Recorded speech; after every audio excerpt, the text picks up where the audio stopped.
Hello, welcome to Just Ride Bikes. I'm David and I'm at the Malvern Classic, which you might hear in the background. But the reason I've come here is to have a look at this brand new Cannondale SuperSix EVO CX. The bike was launched just a few days ago. You might see many articles around the web about it. And this is the only bike currently in the UK. Now sadly, I can't ride the bike. There are some prototype parts on it, but that doesn't stop us from having a closer look at the bike and seeing what it's all about. So let's dive in and have a closer look.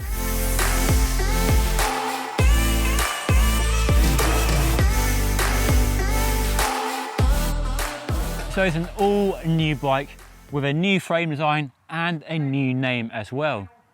This bike replaces the old Supercross or Super X and uses the name from their road bike, the SuperSix EVO. So SuperSix EVO is essentially being broadened out to a family of bikes where they can apply the design philosophy from the SuperSix EVO to other bikes. And cyclocross and gravel bikes are the perfect category for this expansion. This new bike inherits the general look and feel of the current SuperSix EVO road bike with the aero-shaped tube profiles and drop rear stays, the key details that stand out when you look at it, and a big departure from the round tubes of the old outgoing Supercross. The main benefit of this frame over the old Supercross are increased stiffness, so more power transfer when you're racing, and also more compliance from the drop rear stays and also the D-shaped knot seat post on this bike. The other big change, of course, is massively improved tyre clearance, and there's space for up to a 45mm wide tyre on a 700cc wheel, and the same on both the CX and SE versions. So what's really interesting with this platform is that they're offering it as a cyclocross race bike, which makes sense, but also a gravel version in the SE. Now SE is a tag that Cannondale has used in the past, both for its mountain bikes and also its Synapse road bike, where they take an existing frame platform and modify it for a slightly different type of riding that fits outside of its primary focus, and that's the idea here. So by a change of wide tyres and different gearing choices, we have a bike better tuned for gravel racing and gravel riding than a cyclocross race bike is born to be. Now you don't get the versatility you get from a gravel bike, so no mud guards, no racks, no extra bottles. It's very much a gravel bike in the sense of a gravel race bike. So you live in the US and you're doing a big 200-mile gravel races where all the ex-pros are turning up to and smashing it, this would be a good choice because the focus is on speed. But here in the UK at least, and in my experience, it's less about gravel racing and more about bike packing and adventure and commuting, where a bike being versatile and adaptable are key aspects. So you can fit mud guards, you can fit racks, you can fit extra bags, extra bottles, have lots of accessory mounts and have really wide tyre clearance, 55, 60mm in some cases. So it's not as adaptable and versatile as other bikes in this category. And it's also slightly confusing perhaps because from Cannondale they offer a Topstone and a Topstone Carbon and a Topstone Carbon Lefty, and now this bike. So in one way it's more choice, and more choice is always good, but in the other it makes it confusing. If you're new to gravel and you're not sure what sort of bike you need, having this alongside a Topstone range could be a confusing choice, knowing which is best for you. So it's an interesting one. I'm not sure whether it's the best move or it's actually a really smart move, but I guess time will tell. And ultimately, you, the consumers, the viewers, will decide whether this is the right bike for gravel racing or gravel riding, or whether a Topstone or other choice is a better bike. While on the surface of things, the frame looks the same as a SuperSix EVO road bike, the biggest change is in the geometry. Geometry is tuned to the requirements of cyclocross and gravel versus road. What that means on this bike is a slacker 71-degree head angle, a 55mm fork rake, a 69mm bottom bracket drop, and a 1034mm wheelbase on a size 56.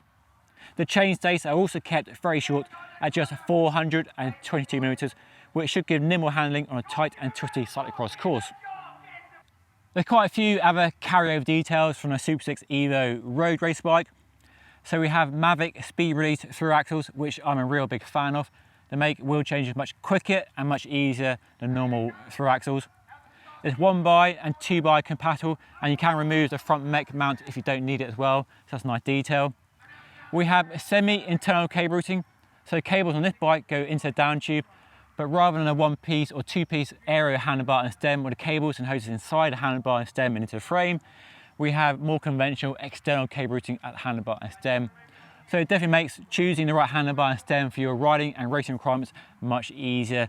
And maintenance, which is a big key aspect of cyclocross racing, especially if you're a privateer and you've got one or two bikes that you're maintaining through the winter and grinding them through the winter, mud and rain, it makes maintenance much easier. You can more easily change the headset bearings on the bike versus an internal cable routing system. So for the privateer racer, that's a big thumbs up. The frame is only available in carbon fibre and there's only one version to choose from, so it keeps things nice and simple.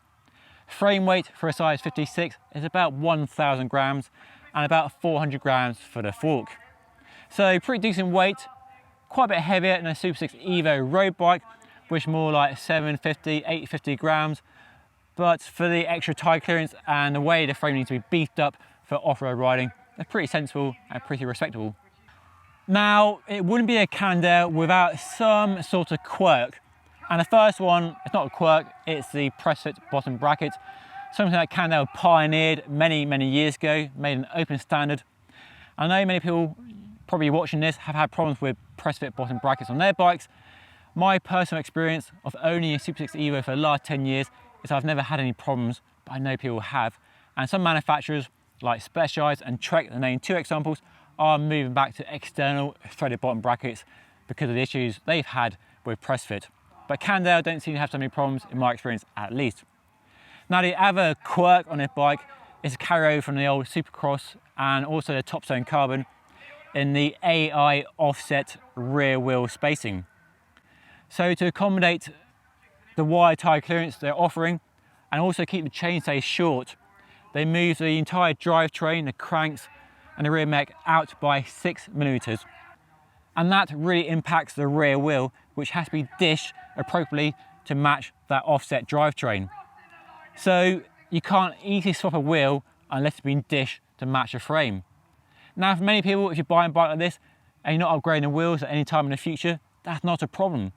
But you have a garage full of wheels and you like swapping wheels, because many of us do, you can't easily do it. So that is a big drawback.